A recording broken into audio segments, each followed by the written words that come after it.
कवितेचं नाव आहे पाऊस. आभाळ वाजलं धडामधूम, वारा सुटला सु सु सुम, वीज चमकली चक चक चक, जिकडे तिकडे लख लख लख, पाऊस आला धो धो धो, पाणी वाहिलं सो सो सो, पाण्यात बोट सोडली सोडली, हातभर जाऊन बुडली बुडली, बोटीवर बसला बेडूक बेडूक, तो ओरडला डरावडूक डरावडूक. आता आपण यातला चित्राबद्दल बोलूया.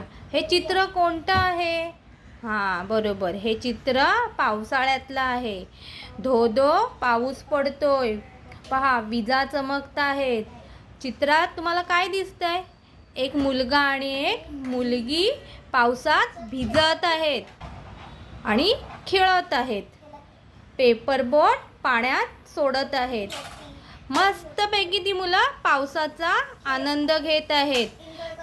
पावसात काय दिसतात? आकाशात विजा चमकत आहेत.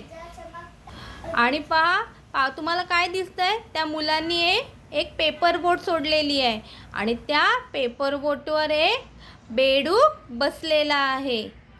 मित्रांनो, मला तुम्ही सांगा, तुम्हाला पावसात भिजायला आवडतं ना? मला नक्की सांगा, तुम्हाला पावसात भिजायला आवडतं की नाही ते.